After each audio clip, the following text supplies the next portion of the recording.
14 फरवरी 1981। बदले की आग में झुलस रही चंबल की डकैत फूलन देवी अपनी गैंग के साथ उत्तर प्रदेश के बहमई गांव पहुंचती हैं। फूलन की गैंग के डाकू गांव को चारों तरफ से घेर लेते हैं, हर घर में लूटपाट करते हैं और गांव वालों को एक चौराहे पर इकट्ठा करते हैं। इनमें से 22 राजपूतों को बीच में खड़ा किया जाता है और हाथ में मेगाफोन लिए फूलन देवी कहती है, अरे ओ गांव वालों, बता दो कि मेरे दुश्मन कहाँ हैं और लालाराम गैंग को कौन खाना देता है। लेकिन कोई कुछ नहीं बोलता। तभी फूलन देवी गुस्से से आग बबूला हो गईं और अपने गैंग के साथ मिलकर उन 22 लोगों पर अंधाधुंध फायरिंग शुरू कर दी। जमीन में धस रही गोलियों से उड़ रही धूल, खून के फवारे, बंदूकों का धुआं और तेज शोर के बीच देखते ही देखते 22 में से 21 ठाकुरों की मौत हो गई। फूलन अपनी गैंग के साथ जयकारा लगाते हुए वहां से चली गई, लेकिन उसकी डकैत गैंग के 3 मेंबर्स वहीं खड़े थे, धुआं शांत होने के बाद ये देखने के लिए कि मुर्दों में से कोई जिंदा तो नहीं है। तभी उनमें से जंतर सिंह नाम के एक शख्स ने आंखें खोलीं जो गोलीबारी में बच गया था, और फूलन के साथियों ने उसके सीने पर बंदूक रखते हुए गोली चला दी।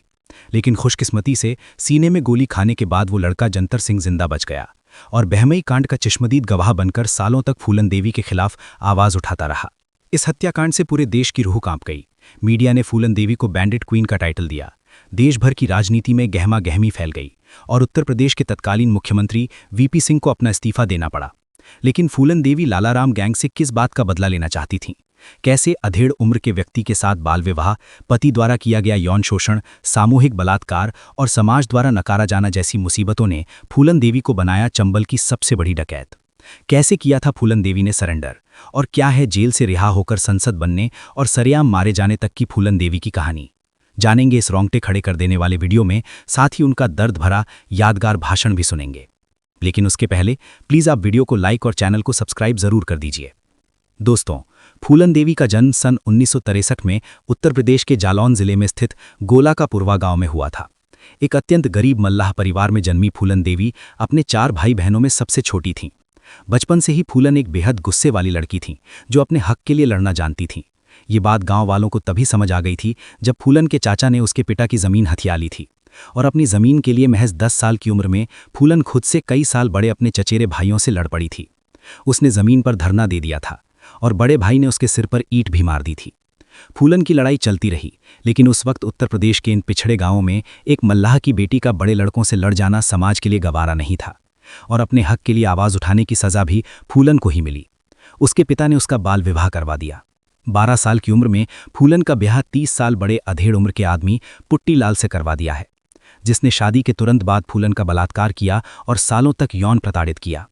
फूलन की तबीयत इतनी खराब हो गई कि उसे मायके वापस आना पड़ा, लेकिन यहाँ के हालात भी कुछ ठीक नहीं थे। फूलन के अपने पिता ने उससे पीछा छुड़वाने के लिए पुलिस स्टेशन में एक नकली कंप्लेन कर दी कि फूलन ने उसकी सोने की अंगूठी चुराई है। पुलिस वालों ने फूलन को अरेस्ट किया और कहा जाता है कि लॉकअप में 2-3 रातें गुजारने के दौरान उसका बलात्कार किया गया था। इन सभी अत्याचारों की वजह से फूलन की मानसिक स्थिति पर काफ़ी गहरा प्रभाव पड़ा। जेल से छूटने के बाद फूलन के पिता उसे वापस ससुराल भेज देते हैं, जहां जाकर पता चलता है कि उसके पति ने दूसरी शादी कर ली है। पति और उसकी बीवी ने फूलन की बड़ी बेइज्जती की और उसे गांव वापस लौटना पड़ा। अब फूलन का उठना बैठना कुछ लोगों के साथ होने लगा। ये लोग डकैत गैंग से जुड़े हुए थे। धीरे धीरे फूलन उनके साथ घूमने लगी और साल 1979 में वो एक दिन अचानक चंबल पहुंच गई।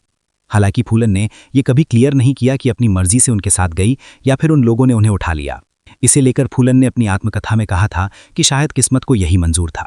खैर, वजह चाहे जो भी हो, यहाँ से फूलन के जीवन का नया अध्याय शुरू होता है, जिसमें यौन शोषण, दर्द, प्यार और बदले की भावना के कुछ ऐसे प्रसंग हुए जिन्होंने उसे बैंडिट क्वीन बना दिया। दरअसल 1979 में फूलन चंबल की जिस डकैत गैंग का हिस्सा बनी, उसका सरदार था बाबा गुज्जर और डिप्टी था विक्रम मल्लाह, जो फूलन देवी की जाति का था।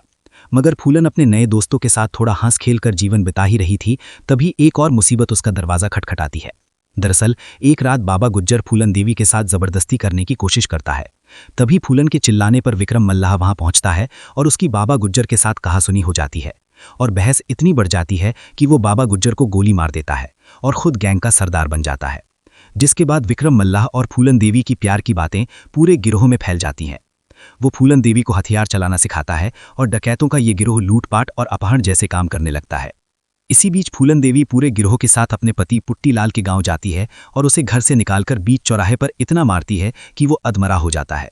जिसके बाद फूलन देवी सबके सामने ऐलान करती है कि आज के बाद इस गांव का कोई भी आदमी बच्चियों के साथ शादी करेगा और जबरदस्ती करेगा तो उसे मैं खुद गोली मार दूंगी।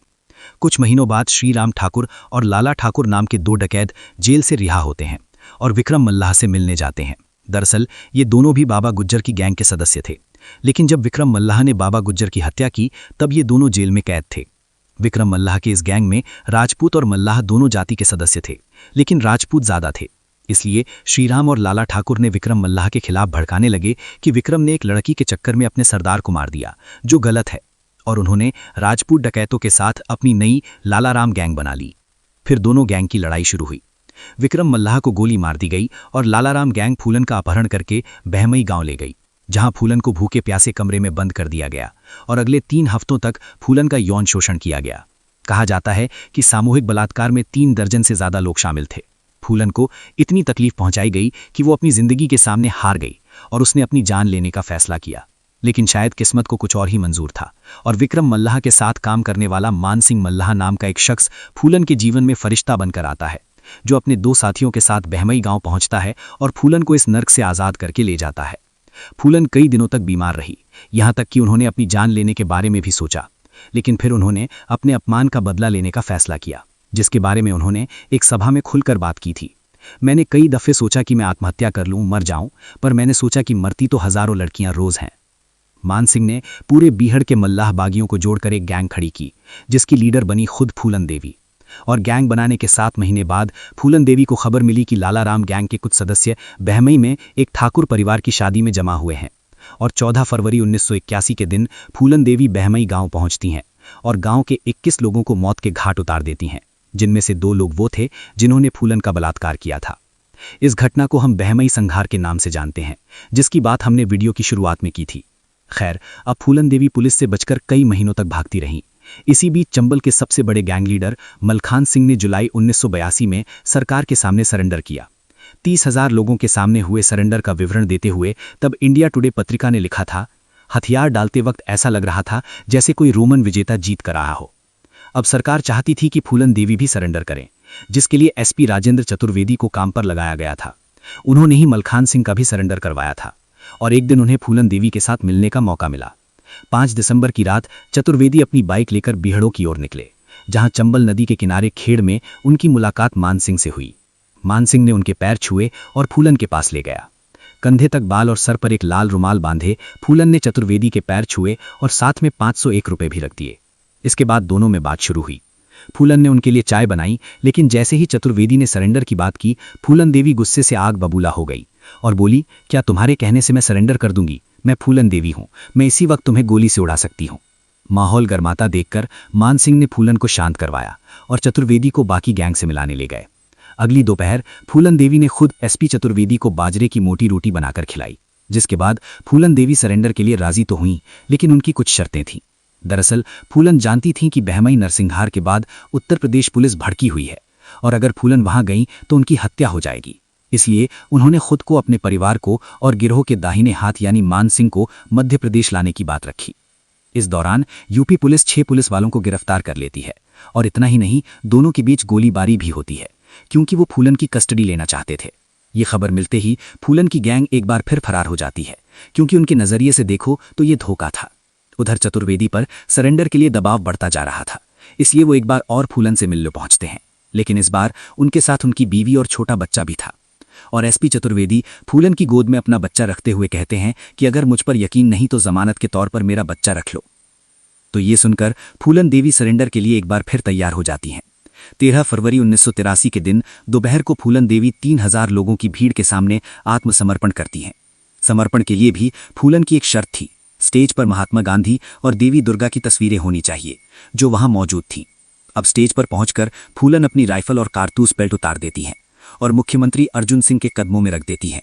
इसके बाद वो फूलों का हार अर्जुन सिंह के गले में और एक हार देवी दुर्गा को चढ़ा देती हैं।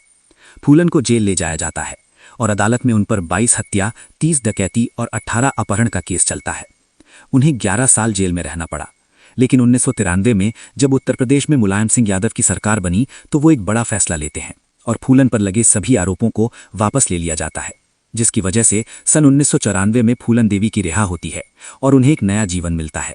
जिसके बाद फूलन देवी ने उमेद सिंह नामक व्यक्ति से शादी की और 1996 में समाजवादी पार्टी से चुनाव लड़ा और भारी बहुमत से जीत हासिल कर मिर्जापुर से सांसद बनी।